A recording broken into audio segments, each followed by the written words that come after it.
Good evening. Welcome to TUSP Conversations, a platform that brings perspectives from leading experts across diverse fields talking about the ideas that are shaping our world today.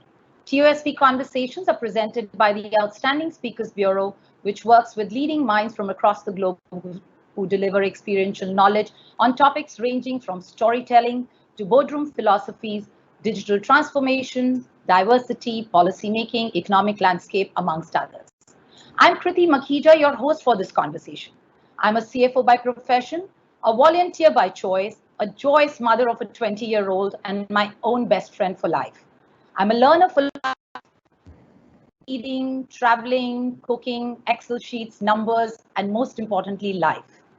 I'm a travel buff, and today we are discussing the topic that has been on everyone's mind: travel and traveling again. The original travel writer and historic explorer Ibn Battuta said that traveling leaves you speechless and turns you into a storyteller.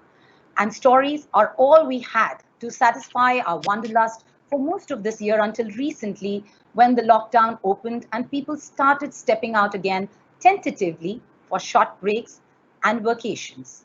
The travel industry has been one of the worst hit during the pandemic, but over the last few months, the industry has slowly been bouncing back with revised offerings, new safety norms, and other ways to rekindle demand. But the unspoken question on everyone's mind remains: how deeply has travel changed? And are these changes here to stay? Today, we'll be speaking to a panel of experts who will shed some light on how the industry has responded to the pandemic and adapted its offerings and protocols to the new reality, and what travel will look like in the year to come. So without much ado, let me introduce you to our stellar speakers on the panel. We have with us today Alex McEwen, Country Manager, India at Virgin Atlantic. Alex joined Virgin Atlantic in 2012, and in his current role, he oversees sales, distribution, contact center management, marketing, press relations, and customer experience for Virgin Atlantic in India. In his previous role, Alex led the strategic evaluation of major fleet and network renewal at the airline, which will lead to Virgin Atlantic having one of the cleanest and the youngest fleets in the sky. Welcome, Alex. Thank you for having me. Joining Alex today is Rajiv. Rajiv Kohli is the Joint Managing Director of Creative Travel. Rajiv was born into the industry and has a passion for travel and showing India to the world. With 25 plus years of experience in the industry and a strong family legacy, Rajiv has significantly contributed to the development of tourism industry. Currently, he's the president of Euromic, the oldest DMC industry, a member of CII National Committee of Tourism, and was a senior vice president of the Indian Association of Tour Operators, amongst several other industry titles. Welcome to TUSP Conversation, Rajiv. Thank you, Kriti. Hi, everybody. Last but not the least, joining us today is Anandita Chatterjee, world traveler and founder, Travel Chatter. Anandita has traveled to 60 plus countries while working full time. Anandita, I'm going to touch base with you separately on how do you do that. But to add to Anandita's vibrant life and character, she's a full-time marketer. Anandita has converted her passion for travel into Travel Chatter, her blog that brings alive her travel stories from offbeat destinations to embracing new challenges and overcoming roadblocks. She has been featured in Economic Times Travel, Verve Magazine, and interviewed on various talk shows and radio. Welcome, Anandita. Thank you so much. Hi, everyone. My God, what an exciting panel, and I'm excited to have a conversation with them and to bring you all perspectives from various aspects of the travel industry. So let's dive right in. I want to begin with asking our panelists how travel has changed amidst COVID-19. Alex, starting with you, what are some of the key shifts you have noticed within the aviation industry? Thanks, Chrissy. It's a great question. And as you rightly said at the start, travel and aviation was one of the first industries to really be affected by the pandemic.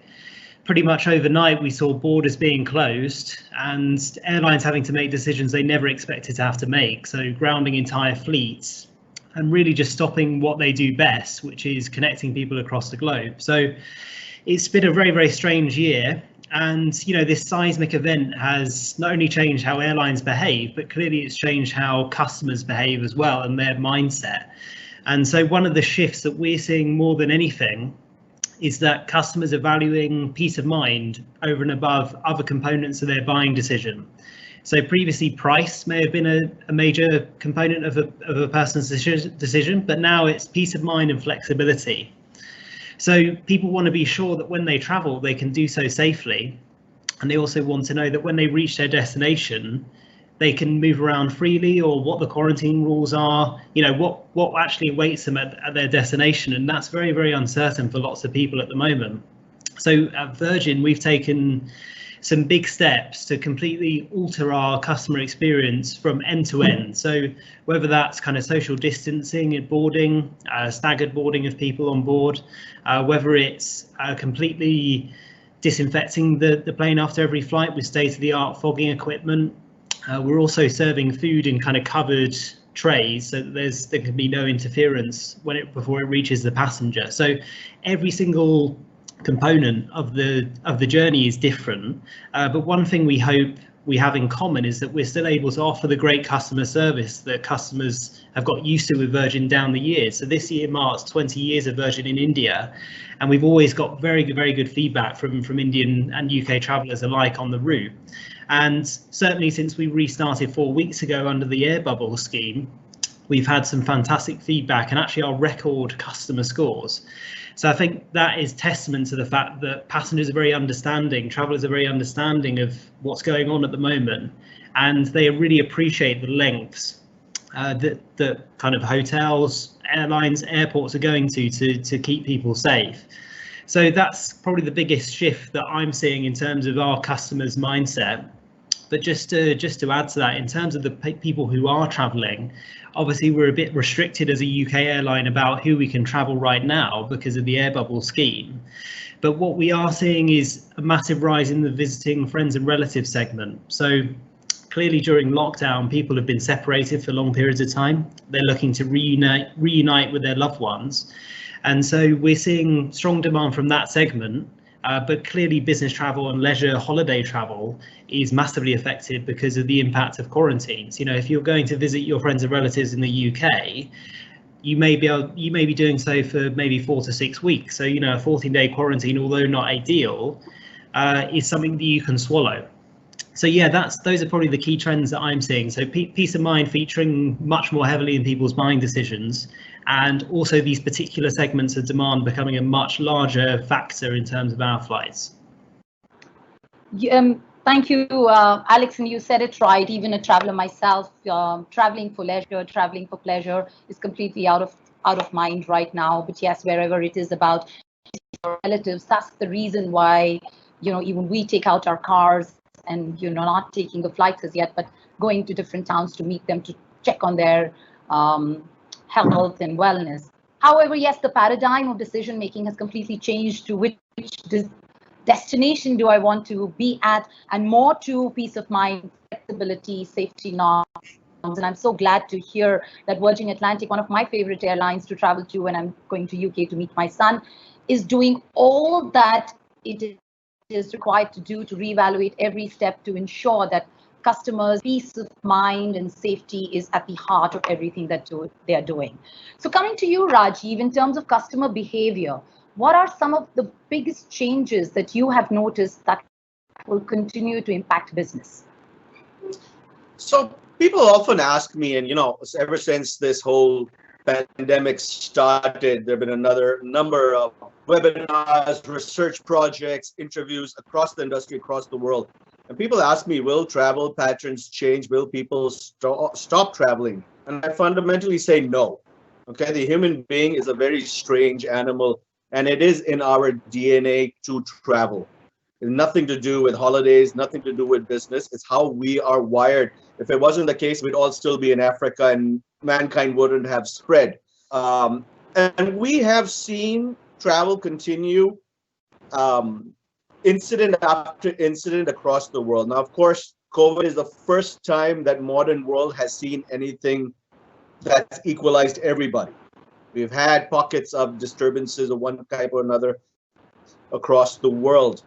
Um, so I think what are the trends coming down the road? Nobody knows. There's nobody around who's ever seen anything so global. I mean, the last time something so global happened probably was World War II, if not World War One.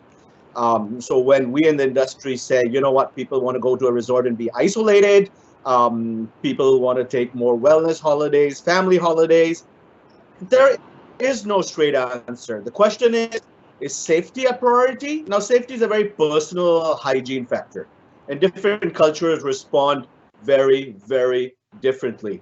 I saw after September 11, the American behavior changed to, we want to be safe, we want to be secure, to what the hell if it can happen here, let's hit the road and travel the world. Indians are an interesting traveler. We are probably one of the least risk averse. When Thailand saw issues going on, Indians increased because the prices went down. Okay, so I think travel is going to come back a lot faster than the world thinks. I mean, I've already closed reservations and bookings for 2021. People want to come to a place like India because I say you can't offer a safe India. No country can say I'm offering a safe country, but I can offer you a safer India. And anyone who wants to come to India wants to come for that chaotic mess, for that bazaars, for the touring, not to be isolated. So it's going to be interesting because nobody's opened up yet. But I am confident travel is going to come back. Definitely not to the level it was in January, February, but we're going to see a very strong resurgence because the pent-up demand is huge. And we're going to see everybody showing off of their safety protocols, which is going to build the confidence. So I'm very optimistic. We just need to open up. I mean, in India, we're still under lockdown for travelers. That's hurting us. But yeah, I think don't underestimate the power of the human spirit. People want to get out there. Life is short. I agree, and I'm into that. Yes, life is short, and the power of human spirit will prevail. And I hope so too, because I'm also looking forward to packing my bags and being out and traveling again. With that, coming to you, Anandita, as a traveler, how was your first experience of travel after the pandemic hit? What are the changes and precautions that you kept in mind while traveling? That's a very interesting question, Kriti. Thank you so much for that. And I totally echo the same sentiments as Rajiv. So as a traveler, I totally go by what he's saying. So, to start with, of course, the pandemic has been really difficult for a traveler like me. Like, I have nothing gives me more joy than exploring a new country. And as you all know, I'm a super passionate traveler. I've been to 65 countries. And it was only last year that I was jumping off cliffs into roaring waterfalls in Costa Rica. I was in the Amazon forest fishing for piranhas. I trekked a glacier solo in Patagonia. And I went to Uganda last year to meet mountain gorillas. So, after having done all these crazy adventures, having to sit at home for 7 months is really difficult. And of course, the pandemic has changed a lot. And finally, it was last week that I took off for Goa, and that was because I was going to work in an orphanage there. But yes, things have changed a lot. Like, of course, when you are going to travel, you are definitely going to have a mask and sanitizer handy at all times. And also, when you travel, there are going to be people around who will not be wearing masks. So, I'm telling this from personal experience. When I was in Goa and we went to a few restaurants, you will be shocked, but the restaurants were packed. They were like really packed. People have already started traveling. So, it's about maintaining social distancing. It's about asking the servers to wear a mask when they approach your table. And a lot of times people will still not wear a mask, but you have to basically ensure that you are safe, maintain distance. While I tell everyone, when you start traveling, travel with a positive mindset, but don't let your guards down.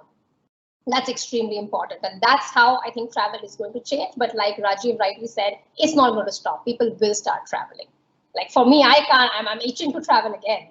And so much so, like you said, I've been a marketer, right? So I have worked in companies like Unilever and Rentokil, and I just quit my job early this year to travel all of 2020, which of course isn't happening. I was supposed to be in Alaska as we speak. So yeah, a lot has changed. Yeah, Nandita, a lot has changed, but your response took me from Amazon forest to Costa Rica. I was literally jumping with you off the cliff, and then to Goa. And thank you so much for sharing some of the insights of your recent travel. That you're right. People will do what they have to do, but you have to be sure of how you are going to keep yourself safe while enjoying the joys of traveling around. On that note, for all of those who have joined us for this conversation, if you have any questions, please keep sending them in the chat along with your name and the name of the panel. Depending on time, we will take a few questions in the end. Else, we promise to get you the response from the panelists offline. Now, back to the conversation. Let's talk about some of the ways in which the industry started responding and how it has adapted to these new norms and the changes to keep into mind the customer sentiment. Rajiv, you have been in the travel trade for decades, and yet the situation was unprecedented. What was your initial response, and how have you adapted now? So my personal initial response was, what's going to happen to my frequent flyer miles? Because I have top status in 2 different programs. And when you travel so much, and traveling is painful, especially when it's for work.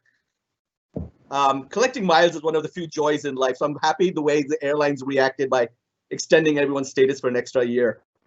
But from a business, way back in February, and India had only 3 cases back then, because I remember it was the 4th or 5th of March, I made a video, and one of my core businesses is handling travelers coming into the country. I made a video which I shot out to our entire customer base. India is virus free. Next day we went to 7, and I have a lot of friends who said you jinxed it. But way back in February, when we started seeing what's happening in Europe, I brought in my outbound team, my brand, which looks after Indians going overseas. And I said, guys, we're going to have a challenge of sending Indians overseas. So the very first reaction we did, I said, we need to capitalize on our customer base traveling overseas and give them a product to stay within the country. So we created a very unique product line. I don't know if I'm gonna, well, it's called the Orange Line. For more curated trips for Indians who are used to those experiences overseas to travel within the country, and go beyond price and build in experiences, which is our forte. We created that, we designed it, we branded it, and then everything hit the ceiling in India. Okay, I don't think any one of us anticipated the degree of the lockdowns and inconsistencies of rules within our country. Okay, now that they're easing up, we are seeing, I mean, October 2nd weekend, every hotel within drivable distance from Delhi is full. Okay, so there has been a positive reaction. But a lot of us in the industry are trying to figure out, how do we pivot? Because travel and tourism is a very, very large subject. It's not one.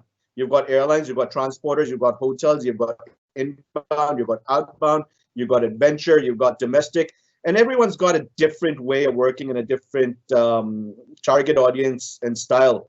I've seen partners in the industry who have been able to pivot, and I've seen partners in the industry who are really struggling on basic survival. But we as a company decided, okay, you know what, time to get into domestic tourism, not something we've done in the 43 years we've been around. But if you have to do it, let's not copy everyone else and do it differently. And that has succeeded. And I think for any business, the only path forward is to be different from everybody else. I mean, Alex knows that better than anybody else. I mean, their lounges in Heathrow are legendary. And the first time I ever sat on a herringbone seat was on one of their planes. And that's why I took it, to see what it was. So I think trying to be different in the domestic market was one of the first reactions we had as a business. Started paying off. And let's see how we go down the line. And I've seen a lot of other players in the industry do that as well. You're right, Rajiv, and it was no different for any other business. Of course, yes, tourism and travel was very, very badly impacted by the pandemic. But for all businesses too, it was about seeing the silver lining behind this catastrophic dark cloud, looking at the opportunity, recalibrating your business to ensure that you have some new offerings for the customers to continue to remain interested and talking. But yes, your October 2nd weekend, and you will be surprised that sorry, go ahead. This is an amazing learning experience for this industry, because this industry has never been shaken up like this before. Yeah. Absolutely. We've had regional shakeups, we've had sectoral shakeups. In the airlines, it's whose business class is better than others, and the whose club rooms are better than the others. But we've never had something which has made us pause and think, what are we doing? The way telecom has had, or entertainment has had. I mean, we've never had this, and it's survival of the fittest. I mean, Charles Darwin's theory is sacrosanct in life. Yeah, perhaps you're absolutely right, Rajiv. The first major shaking the entire industry from its roots to its to the tip, and kind of every player recalibrating what is their offering and how are they going to be able to continue to remain attractive to the tourist, to their customers. So yes, Alex, coming to you on that note, what are the programs, projects that Virgin Atlantic as the airline has been working on to continue to remain successful in these times? Yeah, I mean, to Rajiv's point, it's shaken the entire foundations of every single participant in the industry. And, we're certainly no exception. And, we've had a really tough year financially. So our first priority really was to secure the future of the airline and to ensure that we're on a firmer financial footing. And I'm pleased to say we've got a refinancing plan now, which is worth about £1.2 billion, which gives us much more confidence that we can confront the challenges ahead of us, and we can do so with the support of our shareholders. We're looking to kind of restore the confidence of customers. They can be safe in the knowledge that Virgin Atlantic is flying and Virgin Atlantic is back to India. And so as soon as they are ready to travel, we're ready to take them. So that was the first step for us, really, to just get on a kind of secure footing, and then to realize opportunities to put ourselves in the customer's shoes. So customers really value flexibility at the moment. So we're offering to make date changes for free. And this will probably be of interest to Rajiv as well, but we've really shaken up our loyalty program. So as a keen point earner, you'll be pleased to know, Rajiv, that when you burn points now, you actually earn points with Virgin Atlantic.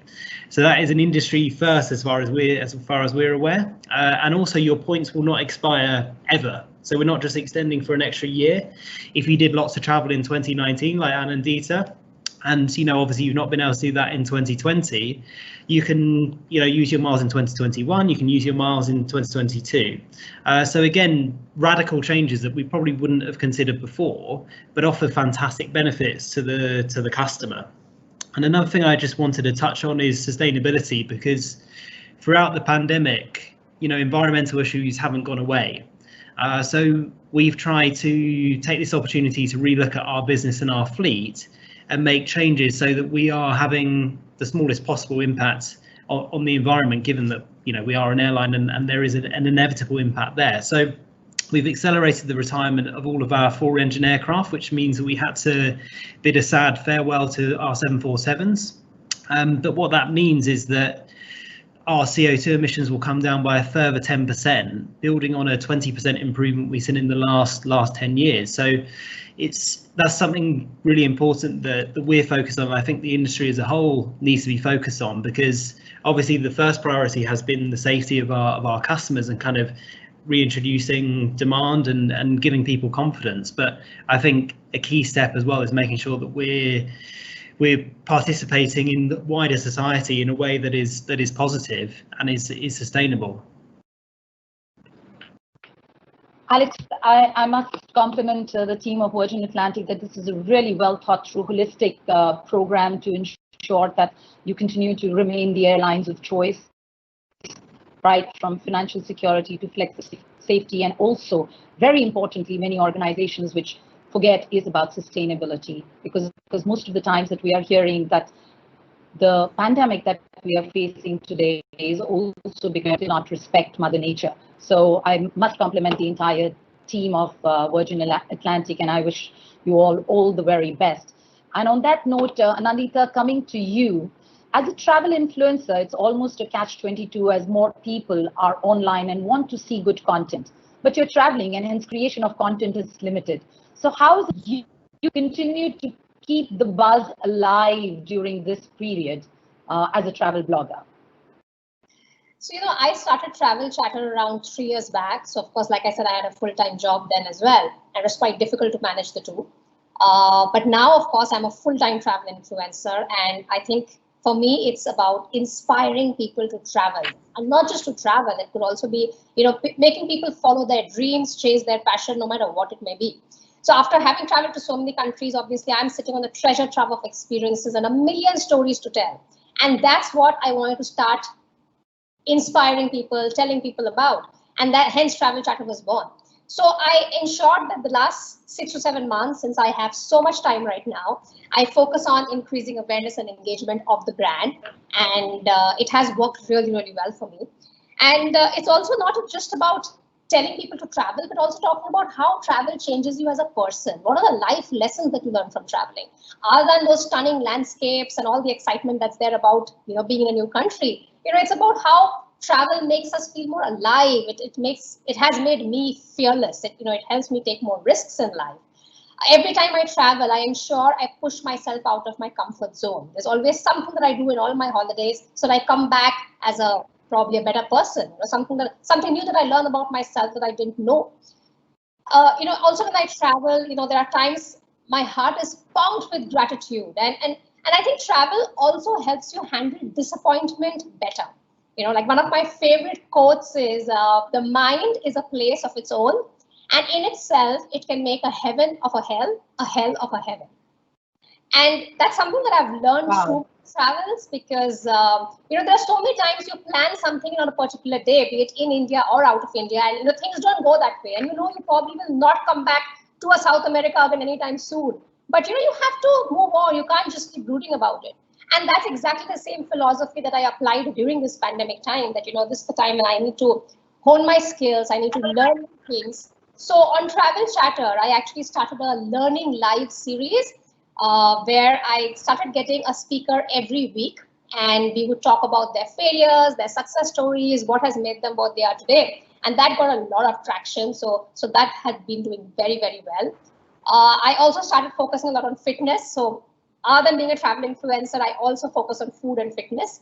So talking about that, talking about mental health, I'm also associated with an NGO. So I spoke about philanthropy. We did a lot of content creation on how we can help the so many people who are there out on the roads who are actually begging for food. So rather than making content on travel right now, which probably will not really strike the right chord with people, why don't you make content about what people can do at such times?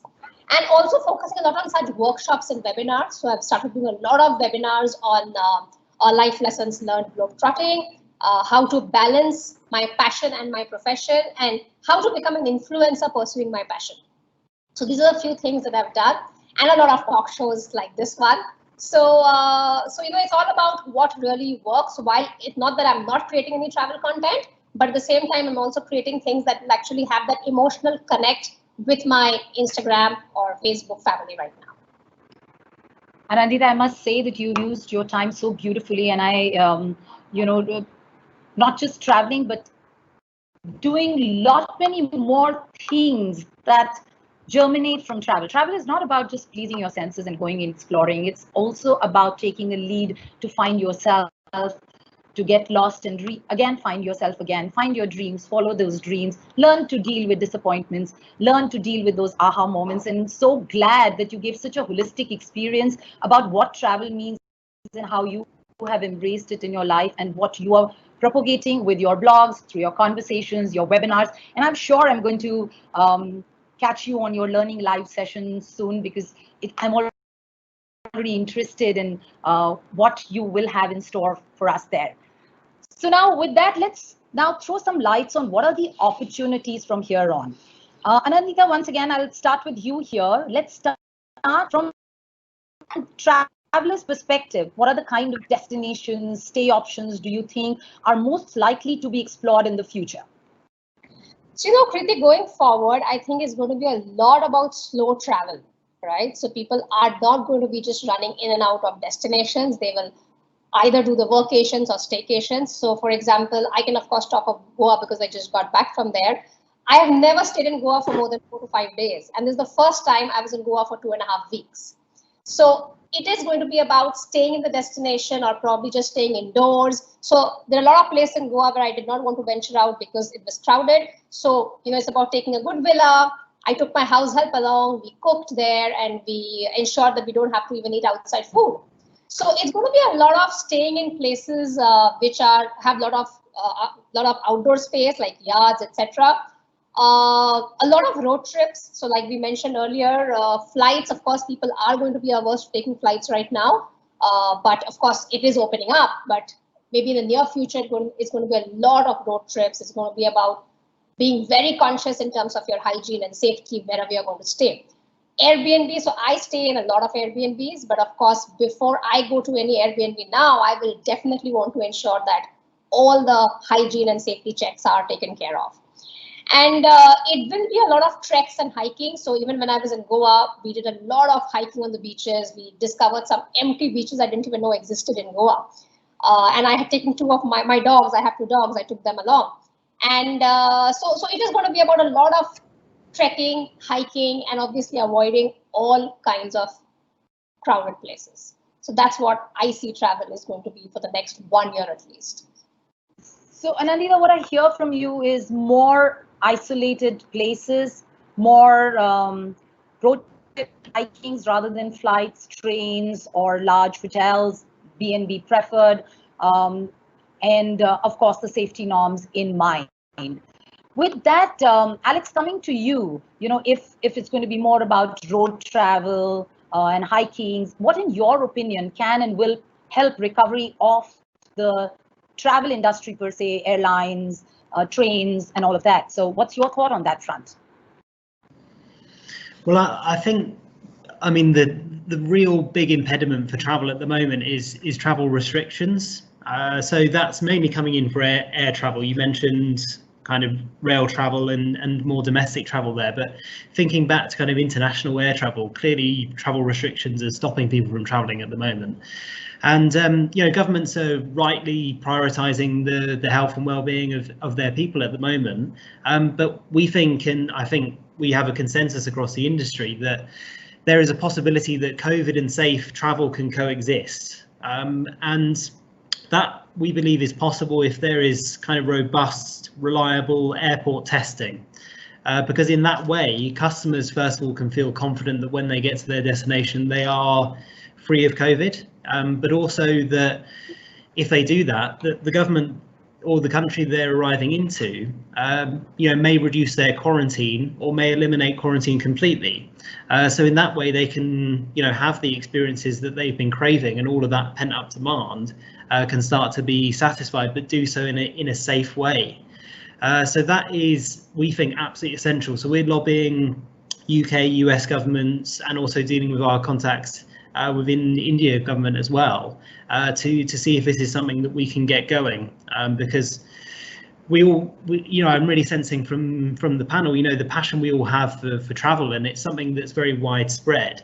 And not only that, air travel is, and travel in general, is a huge contributor to the global economy, let's not forget. So we need to get this industry back on its feet, so that we can get all of those benefits. And in the absence of that testing at the moment, airlines have had to come up with creative ways of giving passengers security when they reach their destination. So for us, we're offering an insurance cover for all existing and new tickets, so that if people do have unforeseen emergency medical expenses at their destination, they can claim up to £500,000 as part of this scheme. So it's forcing airlines to think differently, which is very, very important. But we're doing everything we can to give that confidence back to the traveller. But now we're kind of looking to governments and airports to work alongside us to help achieve that goal, so we can get this very, very important economic driver back up and running. I agree, Alex. It's not just industry specific. It has to be a collaborative effort between the government, airline industry, the rest of the players in the tourism space to ensure that the message that COVID and safe traveling can mutually coexist. And on that note, I'm taking an audience question. I have a question for Shreya, which stems from the same thought that you had. And she says, since we are all forced into this mandatory pause mode in travel, she wants to ask Alex, specifically you and Rajiv, on do you have some suggestions to the Indian government on initiatives to clean up the heritage site and also touristy places like beaches and hills, so that when Rajiv says to look at India as a tourist destination, what is it that they can do? What is your advice, plea to the government? And Alex, we can start with you and then move to Rajiv on this question. Sure. I mean, I think, thinking back to my personal experience of traveling within India, when I went to the Taj Mahal, I had a fantastic experience, and I think within the grounds it was very nicely organized and everything else, but I thought that there could perhaps have been more care given to the surrounding area just in front of the gates, for example. And so I think that it's these kind of flagship places that people dream of and are on people's bucket list, and there's so many of those within India. There's rightly so much pride about those places and monuments, and I think in a lot of ways those places are very well protected, but I think more could be done to make sure that it is the most enjoyable possible experience, not just within the grounds when you reach this fantastic site, which is completely awe-inspiring, but also that the surrounding area is also a good environment for a traveller. Yeah, you said it right, Alex. It's not just about the monument, but also the surrounding environment. And I think that's somewhere that India could do better. Rajiv, any thoughts that you have on this particular question from Shreya? So I do a lot of work with the government, and we are all frustrated with this. All great ideas die in poor implementation. The Clean India campaign thought process is brilliant, but you didn't put any garbage cans anywhere. I mean, it's a very, very simple thing. I don't want to throw something on the floor, and I'm sure most Indians don't, but give them a place to throw it. And if you go back and sit back and look at all our monuments, all our places, all our markets, you got no place to throw any trash. It's as simple as that. Maybe this is a responsibility of the corporate world and the people listening on this. Sponsor 1,000 garbage cans. Put them all over the country. You'd see a difference. Because our houses are clean. So Indians are not dirty by nature. When we leave a house, we act a little irresponsibility. That's my opinion. Rajiv, you said it like there is no dearth of intention. There's a slip between the lip and the cup. And yes, and it's not just India is a large country with so many corporates, and it's not just about the government. I'm sure the corporate citizens too can wake up to this reality and take on a sustainability project of at least the heritage sites of this beautiful country. country. I want to say India is not one country. The first time I went to Kerala, this goes back many years, and I inspected 75 houseboats, hotels, and homestays, spotless, clean. Wow. So all of India is not equally dirty. We have beautiful spots of excellence. And I completely agree with you on that, Alex. India is lots and lots of smaller countries within a large mega nation, and yes, the experience in each part of the country is completely different. And on that note, Rajiv, I have another audience question for you, which says, how do you think India would look like in terms of being a travel destination if it's clean? And another thing is, another one adding on to this, and on a personal note, which is the destination or place in India which is your personal favorite, Rajiv? Ooh. Okay. How will India look if it's clean? Oh. I mean, I don't think anybody is going to come to India for a pristine, saran-wrapped country. People want to enjoy our messiness. Now, messiness does not mean potato chip wrappers on the ground. Okay. And yes, I mean, Alex said it. He's new to this country. He wouldn't know how the road from the parking of the Taj Mahal to the gate of the Taj Mahal used to have dirty, filthy, and we used to scream and shout. I mean, that is the most important monument we have in the country. At least fix that, which now they have. Alex, I don't know if you've been to Agra, but now they have. They've done the same thing in Chandni Chowk in Old Delhi. Now, I haven't seen that yet. That we aspire for, and our generation needs to teach the next generation on how to make it a better destination. But a cleaner India, forget tourism, is good for all of us. Your second question, what's my favorite place? Now, like Anandata, I've traveled the world. I've been traveling ever since I was a few months old, having the privilege of growing in this business. And I tell people, I don't have favorite places. One of my favorite countries is Mexico, but it's the whole package. I have favorite experiences. Okay. And when I talk about selling India and my international audience, India is a journey of the senses. It's what you see, it's what you taste, and what you touch, and what you smell, and what you hear. Everywhere you go, it's different. Even today, when I go to Jaipur, which is one of the most basic products in my portfolio, after working in the business for over 2 decades, I still see something new every trip. Okay, so do I have a favorite place in India? No, but some of the experiences. I mean, first time I went to Orissa and I went to see the temples at Konark, I was flabbergasted that you have a temple that went like 5 stories up and then tapered off. Coming from North India, we've never seen anything like that. You know, I mean, the backwaters of Kerala. It's the simple parts of India which excite me the most. You know, a special meal or a special little visit. There's a very unique little private museum in Jaipur which most people don't know about. That's the private collection of this gentleman who's got centuries old manuscripts, paintings, and stuff like that. And when I saw that for the first time many years ago, I still remember it. You know, so it's a hard one to answer. What's my favorite place? I'm just very proud of my country because we have so much to surprise you.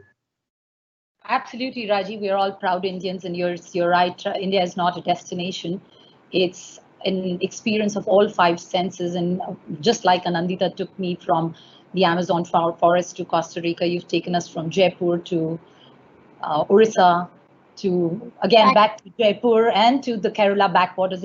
It's just been amazing just listening to how passionately you speak about India. No wonder you've been into this business for such a long time. But coming to you, Anandita, I have an audience question for you, and which is that, do you think that this shake-up will make people more kind and accepting of other cultures when they travel? Do you anticipate a huge behavioral change post-pandemic of the travelers? Yes, I do, because I think this pandemic has definitely taught us a lot. I mean, whether people who are working, who are not, of course, everyone was pretty much home, but it has in general made us a lot more accepting of others, even our own family, right? I mean, I hear a lot of people, they can't even imagine having been stuck at home with their entire family and not even going out. You know, at the end of the day, you want your space, right? So a lot of people who live with parents or with kids, people who are working from home and they have to manage kids. I mean, it has tested our patience in every possible way. And of course, I think that has helped us understand a lot about ourselves and about people around us. So if we've been so accepting and patient with our family, I'm sure that same thing is going to also be there when we travel and we see other cultures, other locals, and of course, empathize with people a lot more. I think empathy is one of the key emotions that have evoked in this entire situation. And that's something that's going to go a long way. And, you know, just to also add to what Rajiv was saying, that even in India, talking about destinations, of course, India is fabulous. India is definitely one of my favorite countries as well. And like he was talking about Jaipur, I had an experience in the Andaman Nicobar Islands. Now, I have gone scuba diving. I love deep sea diving, and I've gone scuba diving across the world. But trust me, one of my best places to scuba dive is the Andaman Nicobar Islands. It's amazing what you see there underwater. It's mind blowing. But a lot of people actually don't visit. We prefer going to the Mediterranean, but not go to the Andaman Nicobar Islands scuba diving, which is absolutely amazing. So there's so much of India that is still unexplored. Like you're talking of road trips. I have a lot of people asking me right now that what are the road trips that one can do around Bombay?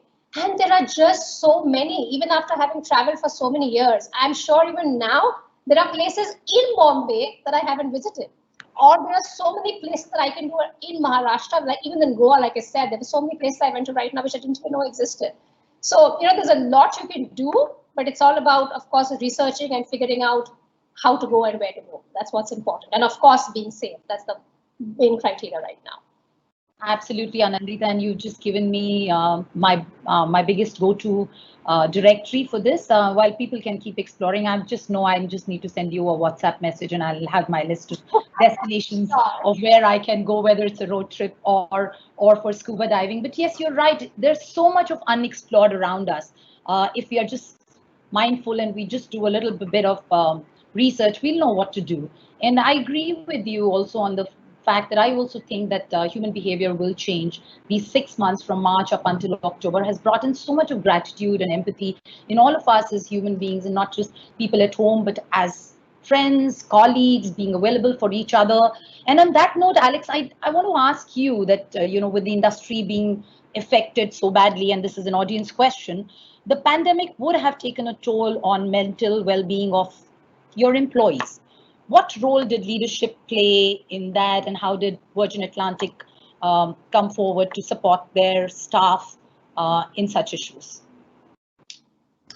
Yeah, it's a really good question, and I think the pandemic is obviously taken a physical toll on people who suffer, but also a mental toll on people who have spent long periods of time indoors or who have been affected by uncertainty of their job. So I think for us, it's undoubtedly been a very difficult time, and we've had to take some very difficult decisions over the last 9 months. But I think the key really, and what I've been really impressed with from our leadership team, is the kind of open communication that has come, so that people always feel informed. I think that engenders a spirit that we're navigating this strange time together, because people naturally could feel very, very lonely at this time and feel very kind of alienated. But I think a massive part of Virgin is that our people are our biggest asset, and I think that's remained true throughout this period, where people have been working in very, very difficult circumstances. And even when there was full lockdowns, we were operating cargo flights to keep global supply chains going.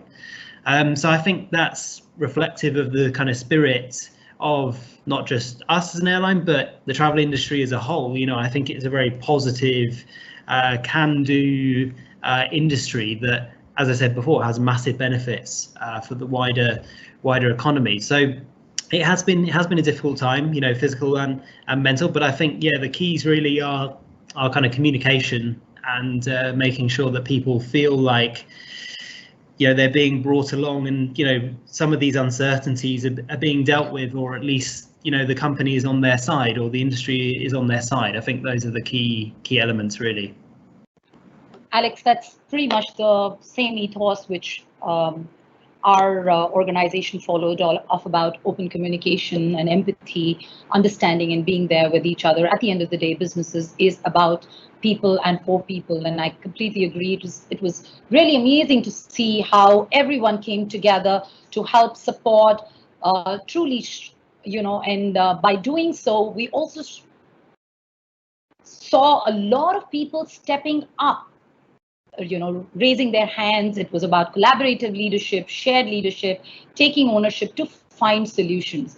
So I know, it's been tough times, but tough times don't last. Tough people do, and I think our organizations have all shown resilience to be there for our people and the larger community. Back on to travel, and Anandita, this could be for you or Rajiv, because it's known, the person asking the question has not named it for a panelist. So what about offbeat travel, foodie trips, volunteer tourism? Will we get back to those anytime soon? What do you think, Anandita and Rajiv? We can start with Rajiv. I think whatever floats your boat, go out there and do it. Life is short. There's no reason anything should stop. You need to be sensible. You need to take the safe, logical precautions that you would do anywhere in the world. Um, we are a nation which has very little street crime, which has been used to traveling and going out for walks from our houses at 10, 11 o'clock at night. I've been to parts of the world where my friends scream at me, Rajiv, don't leave your hotel on Copacabana Beach in Brazil. You know, be careful when you're traveling in Mexico City. Don't wear your watch. So I train myself to try to be a little better behaved. You keep on slipping back. So I will say, look, you want to enjoy a food tour? Go out, do it. Just make sure it's hygienic. Just make sure that you're carrying your sanitizer, your mask, and your gloves with you, and go. You have to. I mean, as Alex said, the virus is here to stay. Okay, the vaccine will come. How it'll work, when it'll work, how many doses we need, we don't know. But doesn't mean you stop living. So yes, I think those special interest trips are definitely here to stay, and no reason for you not to do it. I think I totally agree with Rajiv there. Every single word. It's so true. Everything is going to come back. It's probably just going to take some time, but it's all going to come back. And it's just about us keeping ourselves safe. That's all that matters. Like as a traveler, I don't think I'm going to stop any of this, you know. So, yeah. Absolutely, Anandita and Rajiv, you hit the nail on the head. Stay safe, but don't stop exploring. Do what gets your boat. Rajiv, was that What the what phrase floats that you your used? boat? What floats your Absolutely. boat? What That's floats a your very boat? Just go ahead and do that. I'm going to borrow that one, Rajiv, from you. Alex, the next one I have is for you from another one of our audience. They say, what is your biggest takeaway as a leader during this pandemic times? That's a tough question actually, but I think that there's so many lessons that can be learned across this period. I think it's our usual way of doing things has been completely shaken up. But going back to what I was saying before, I think open communication is essential. I think dealing with uncertainty and being as relaxed as you can be about uncertainty as well. Because actually during this time, none of us have had the answer of when restrictions will change, when lockdowns will get lifted. And I think, you can't let that affect you. Basically, you have to accept that is the way things are at the moment. And, deal with the things you do know and try and make the best possible decisions and best possible strategies on the basis of what is known out there, which at the moment, and certainly right at the start of this, felt very, very small in terms of what we did know. What we didn't know was massive. But obviously, as we get used to this pandemic, we're starting to kind of come to terms with it. And I think as a leader, that improves your confidence because some of that uncertainty has gone away. But I think open communication and also just an acceptance that things can change. Aviation's always been very dynamic, but never more so than now. So it's just something you've got to accept basically and deal with as best you can. That's spoken from the heart, Alex. And yes, this was also a point. All of us who thought that we knew a lot suddenly were sitting on their seats and saying, "Oh my God, what we knew was just the tip of the iceberg. There's so much more that we don't know."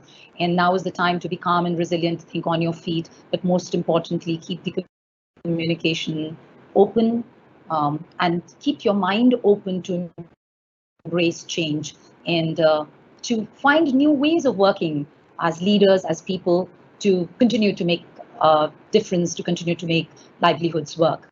So much as I would love to continue with this interesting conversation, but the clock says otherwise. And with that, I would like to hear some closing thoughts from our panelists. And, we can start with Rajiv. Rajiv, any closing thoughts from you on the new age of travel industry post the pandemic?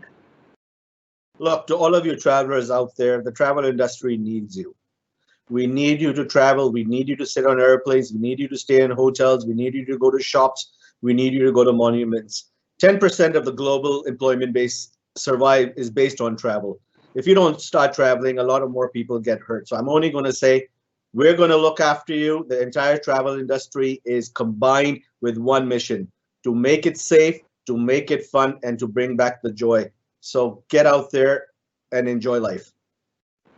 Wow, that's absolutely heartening, Rajiv, and that's I'm sure the rest of the industry also echoes your sentiments. Anandita, any closing thoughts from your side?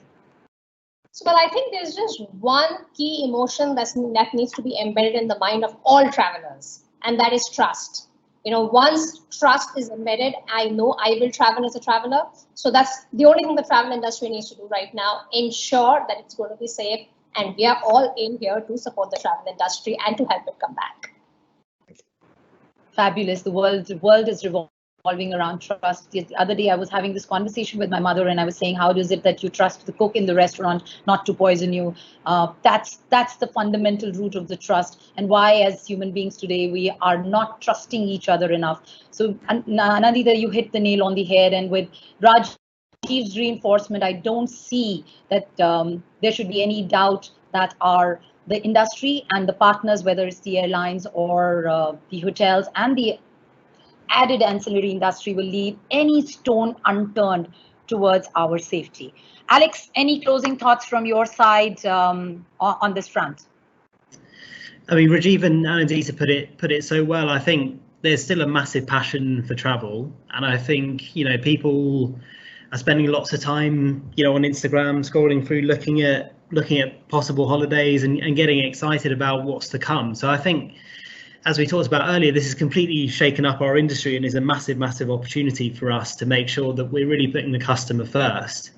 So I think long may that continue, and let's hope that we start to see more and more people traveling, because it is such a fantastic industry that we all have a great passion for. Absolutely, and I hope so too, that people will start making their travel plans, packing their bags, believing that the industry will take care, but doing also their homework on finding the right places and staying safe. And on that note, a big thank you to all our panelists for joining us today. There's a popular quote which says, "We travel not to escape life, but for life not to escape us." And I believe this nicely captures how we have all been feeling this year. The trajectory of travel industry in 2020 has been one of the remarkable resilience and adaptability. And it leaves us a lot of hope for new adventures in the future in slightly different ways than we are used to. But I sure cannot wait to pack my bags and travel again so that life does not escape me. We hope you are all enjoying TOSP Conversations. Every week, we attempt to bring varied experts to talk about the topics most relevant to the world we are living in today. You can find TOSP on Twitter, Facebook, Instagram to stay tuned with all the exciting conversations. If there's something you want to talk about or learn more about, do write into us. We would love to hear from you. As we say at TOSP, meaningful conversations are always the first step towards change. Thank you once again from all of us at the Outstanding Speakers Bureau to our panelists and all those who joined us today. Be curious, be good, stay safe, and travel. Bye for now from all of us from the Outstanding Speakers Bureau.